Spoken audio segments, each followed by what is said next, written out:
Hello बच्चों, let's read this question. Let A and B be two events such that P of B by A is equal to 2 by 5, P of A by B is equal to 1 by 7 and P of A intersection B is equal to 1 by 9. Consider S1 P A dash union B is equal to 5 upon 6, S2 P A dash intersection B dash is equal to 1 upon 18. तो यहाँ पे हमें चारों options में से सही option बताना है. तो स्टार्ट कर लेते हैं. देखो हमारे की कॉन्सेप्ट से. की कॉन्सेप्ट तो हम जानते हैं कि probability of A when B has happened, तो ये कंडीशनल प्रोबेबिलिटी है. इसका फॉर्मूला क्या होता है? P of A intersection B upon में पी बी. ठीक है. और इसी तरीके से देखो, अगर पी ऑफ बी की प्रोबेबिलिटी जब ए हो चुका है तो इसका formula P of B intersection A upon में पी ए. तो एक बात देखो, P of B intersection A और P ऑफ ए इंटरसेक्शन भी एक ही चीज है, क्योंकि A इंटरसेक्शन बी और B इंटरसेक्शन ए एक ही बात है. ठीक है.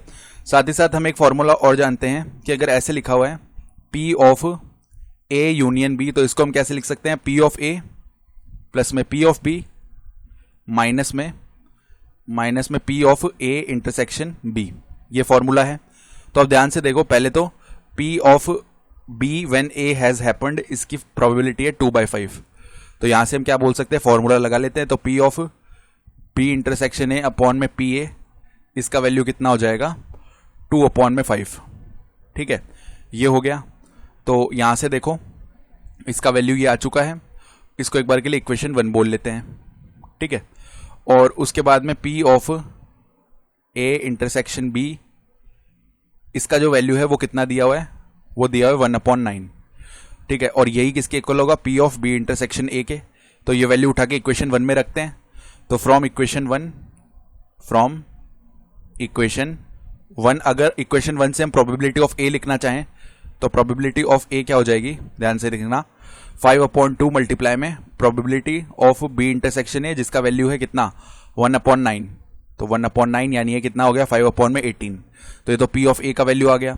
अब उसके बाद में प्रोबेबिलिटी ऑफ, देखो a बाय बी कितना दिया हुआ है? 1/7. तो probability of a by B दिया हुआ है 1/7, यानी ये बन जाएगा probability of a intersection b upon में probability of b, that will be 1/7. यानी इधर से अगर प्रोबेबिलिटी ऑफ b लिखना चाहते हैं तो क्या हो जाएगा? 7 मल्टीप्लाई में probability of a intersection b, जो कि 1/9 है, यानी ये हो गया 7/9. ठीक है. तो अब प्रोबेबिलिटी ऑफ a और प्रोबेबिलिटी ऑफ b बन गई है. अब हमें देखो पहले क्या निकालना है? S1 के हिसाब से. S1 बोल रहा है probability of A dash union B. तो देखो A डैश यूनियन B का मतलब क्या हो गया? अगर हम यहाँ पे दो सेट बनाए, ये मान लो A है, ये B है, ये A है और ये B है, और ये मान लो ये हमारा यूनिवर्सल सेट है. तो अब देखो A डैश का मतलब वो पार्ट जो कि A में नहीं है, यूनिवर्सल सेट का वो कंप्लीट पार्ट जो कि A में नहीं है. तो इसमें देखो क्या होगा? ये कंप्लीट पार्ट आ जाएगा जो कि A में नहीं है. बस ओनली A वाला पार्ट छोड़ के सारा का सारा पार्ट आ जाएगा. ठीक बात है. अब उसका हम क्या कर रहे हैं? यूनियन ले रहे हैं बी के साथ. तो बी के साथ जब इसका यूनियन लेंगे ना, तो फर्क कुछ नहीं पड़ेगा, बस ये जो हमारे पास इनका कॉमन पार्ट है ना, ये और शामिल हो जाएगा. ठीक है. तो ये हमारे पास में जो हाईलाइटेड पार्ट है ये आएगा इसके अंदर. तो इसको देखो हम कैसे लिख सकते हैं? पहले तो हम प्रोबेबिलिटी ऑफ पूरे यूनिवर्सल सेट के लिए प्रोबेबिलिटी, यानी सारी प्रोबेबिलिटीज का सम कितना आएगा? 1 आएगा. 1 में से, यानी कि इस पूरी प्रोबेबिलिटी में से हम क्या करते हैं? पार्ट हटा देते हैं. पहले तो ए यूनियन बी वाला पार्ट हटा लिया. तो A यूनियन B वाला पार्ट हमने जैसे ही हटाया, इसमें हम फर्दर क्या ऐड कर देंगे? इसमें हम ऐड कर देंगे प्रोबेबिलिटी ऑफ B. यानी एसेंशियली हमने क्या किया है? देखो यूनिवर्सल सेट वाला पूरा पार्ट था, ठीक है, उसके लिए 1, उसमें से हमने A यूनियन B हटा दिया, क्योंकि जब हम P B ऐड कर रहे थे ना, तो इसमें A यूनियन B वापस आ रहा था. सॉरी, ये जो हमारे पास पार्ट है कौन सा? A यूनियन B वाला, ये हमने हटाया. ठीक है. तो ये हटाने से क्या हो गया कि A वाला कंप्लीट पार्ट हट गया, B वाला पार्ट भी हट गया और इनका कॉमन पार्ट भी हट गया. तो अब इसमें हमने B ऐड कर दिया, जिससे क्या हो गया कि ये B, ओनली B वाला पार्ट और कॉमन वाला पार्ट आ गया. ठीक है. तो ओनली A वाला पार्ट हटा रहा ऐसा करने से. ठीक है. तो ऐसे हमने इसको लिख लिया. अब देखो ये क्या हो गया? 1 minus probability of A union B. इसको हम क्या लिख सकते हैं? P ऑफ A प्लस में P of B minus P of A intersection B. ऐसे लिखा जा सकता है इसको. प्लस में है P of B, bracket open कर लेते हैं यहां से.